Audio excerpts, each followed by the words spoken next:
I'm surrounded by a giant mess. A mess. I mean, you know, a studied mess. Look at this. My daughter loves constructing little like houses or offices, and look, she's done another one here.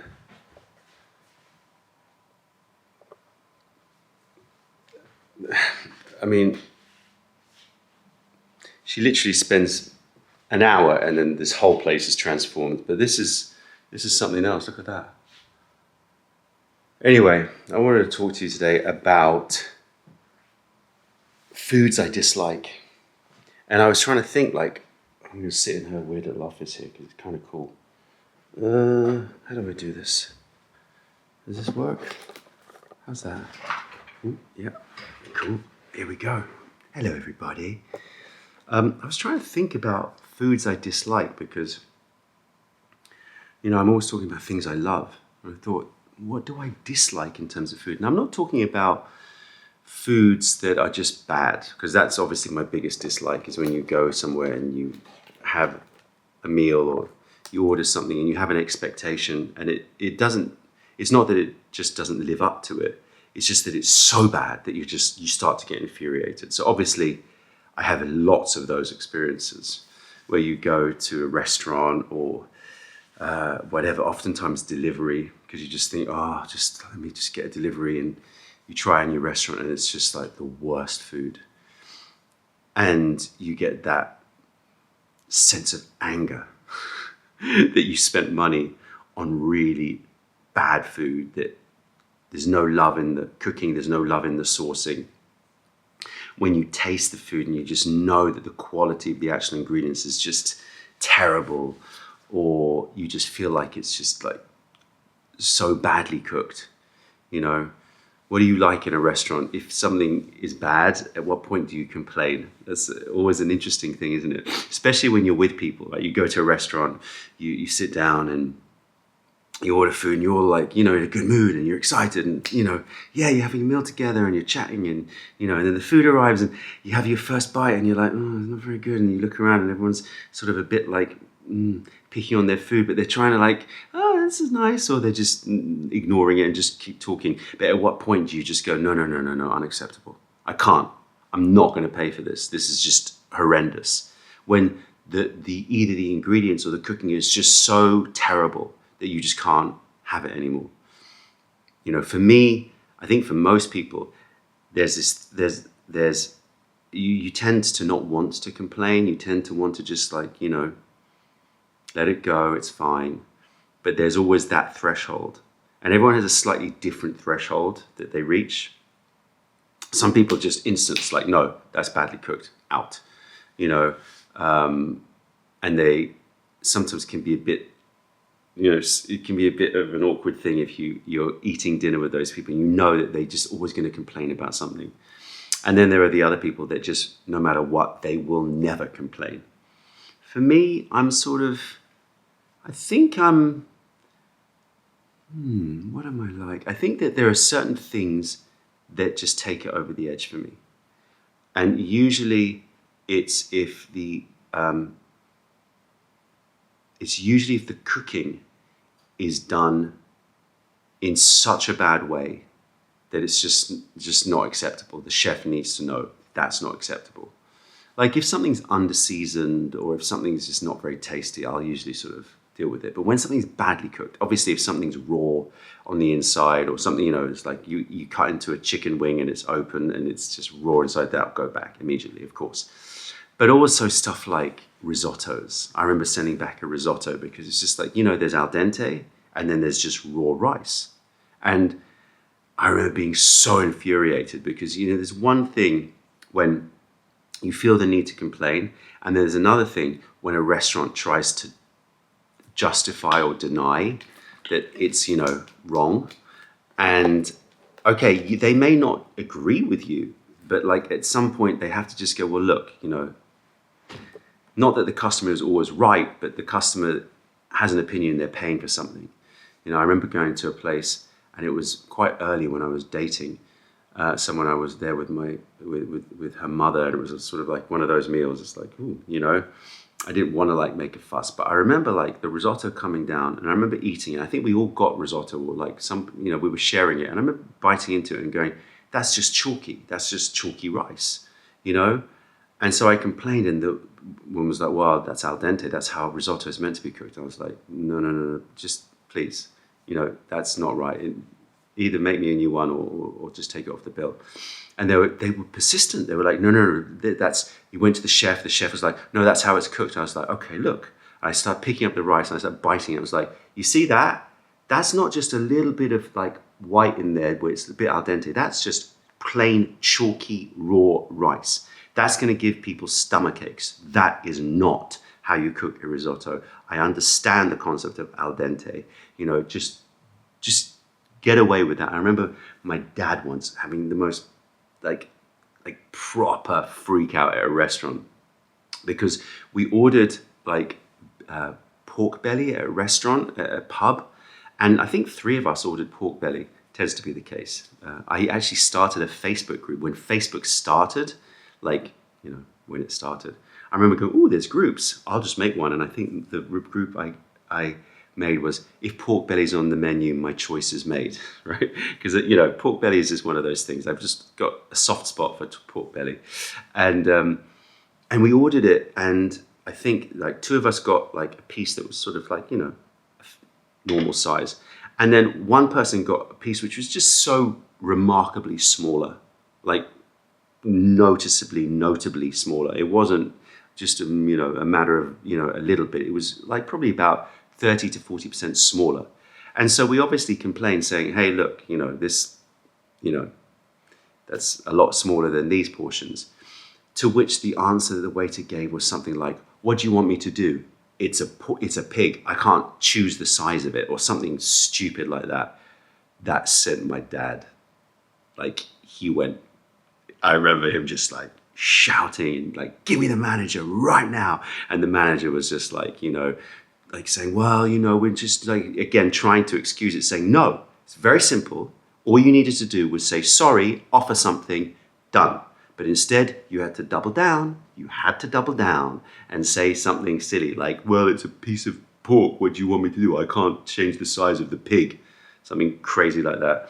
And I remember, like, in the end, the manager said, "Okay, would you like, you know, we'll give you a dessert." He was like, "No, I don't want anything from you. Go away from me. Go." And my dad did that movement like this. And it infuriated the manager. He just kept on going, "Go away. Go away." Anyway, I got off topic. So I wasn't meant to be talking about that. I was trying to think about foods that I dislike. And what I realized was that the foods that I really disliked when I first tried them are now the foods that I really are quite obsessed with. So, for example, you know, if you've watched my channel, that I have quite a strong obsession with durian. And I remember the first time I tried durian in Australia, there was this girl who like walked past a durian, like we were walking through Chinatown, and she picked up the scent of durian, you know, as you do. And she went off and she bought one. I was like, "Whoa, that stinks," but whatever. And she was like, "Oh my God, I'm so obsessed with it. I'm so obsessed with it." I was like, "Okay." And everyone was like, "Oh no, eat it out on the balcony." And so she went out on the balcony like an animal, and she cut it open, and she ripped it open. And I remember like the smell of it. I was like, "What is that?" But I thought, you know, got to try. So I went out on this balcony in Sydney, and I remember it was like a really soft one, right? Proper fleshy. And I remember thinking, "Oh man," I put it in my mouth, and that sulfurous just like hit just went everywhere in my mouth. And I was like, "Oh," and I ate it, and the aftertaste, this sulfurous aftertaste just carried through, and I felt like I'd like licked rotten eggs or something.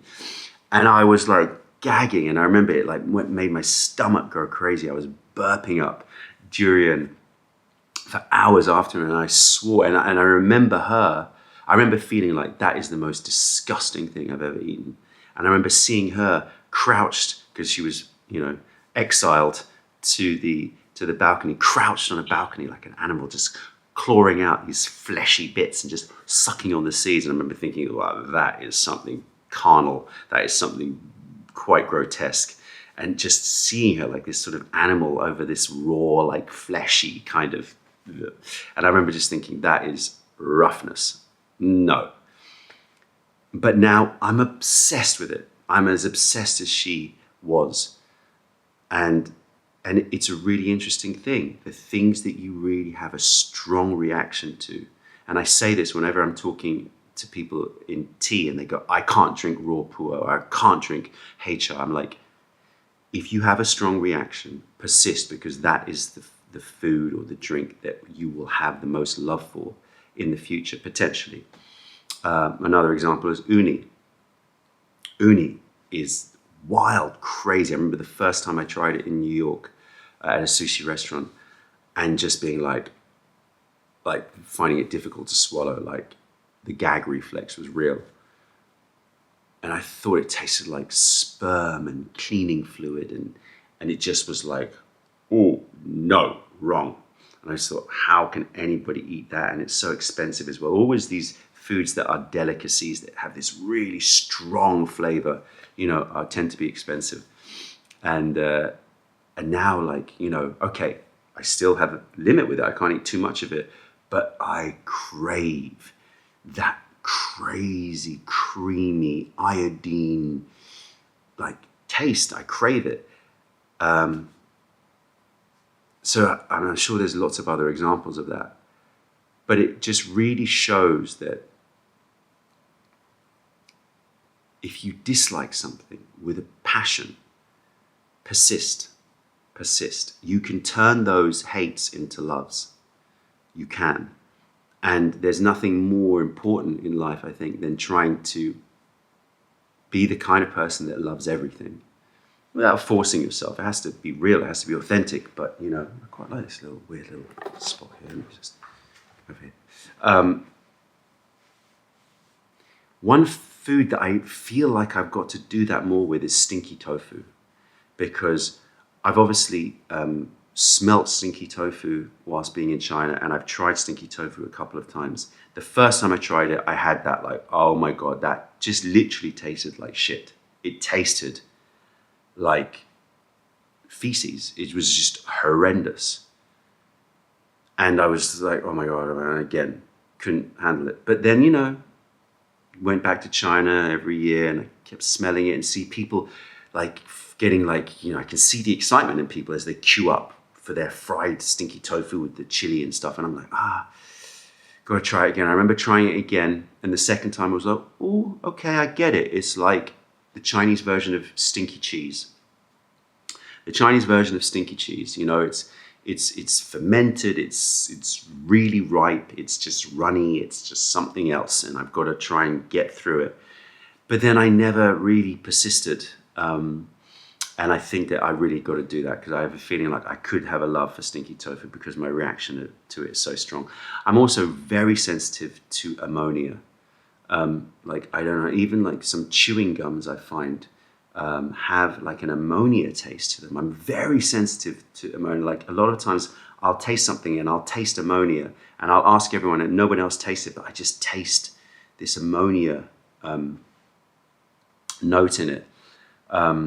So I find it hard with kidneys. I find kidneys hard because I can always taste the ammonia. But again, I feel like I've got to persist.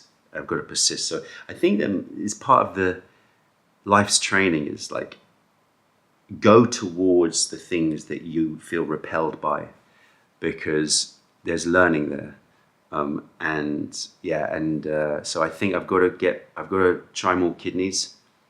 I've got to, again, this chewing gum, I was just briefly to go back on it. There's a certain chewing gum that I don't know what it was designed for. I think it was designed for you to chew after you've eaten, because it like is alkaline and it like somehow like reduces the acid in your mouth. I don't know if it was a stupid, fad, ridiculous thing, but I remember my dad having them and chewing them, and it contained urea, weirdly enough. And I remember eating it and going, this tastes like piss. Why is everyone chewing this? Everyone was like, oh, minty. I'm like, it tastes like pee. And I remember looking, going, it's got urea in it.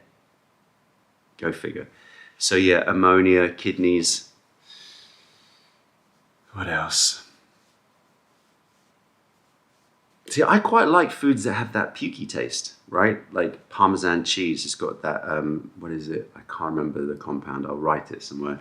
that is in Parmesan and in lots of cheeses, that pukey taste. And I eat it, and I know why people go, I can't eat that, it tastes like puke. And I'm like, yeah, I get it. But I actually quite like it. If you taste Parmesan, I don't want to ruin food for anybody, but if you taste Parmesan and then remind yourself of those horrible times when you had to throw up, there's something there. It's really interesting how certain smells and certain tastes, depending on the context. I mean, I've talked about it before, the poop turning into fruits with oud, the barnyardy smells. Depending on context, they can become delicious. I remember, like, what happened? My mother was having a dinner party. My parents were having a dinner party when I was a kid, and my mother, like, I think she burnt some food. And I think, not to be too, keeping it real here, so, brutal honesty, I remember someone in my family went to the toilet and took a dump. And I don't know, like, who. It wasn't me. I can't remember who. Anyway, and I remember, like, the guests coming a bit early and my mother freaking out because she'd burnt the food. And I remember the smell in the air was like this combination of poo and burnt smell that combined together. And I remember feeling like quite embarrassed, like, oh my gosh, this guest coming into the house, because the toilet was downstairs. I don't know why whoever took I think it was I'm not going to say who it was. But anyway,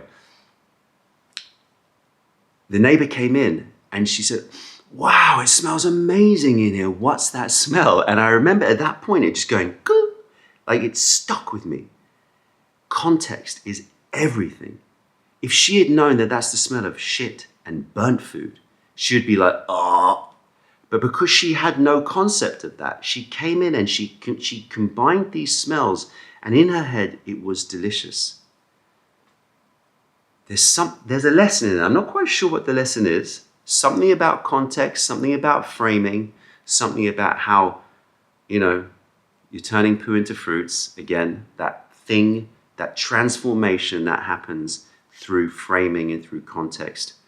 And I think that we should all do that with food. And I think it's really, really sad when people try foods and they don't like it and then they just cross it off their list for life because you're potentially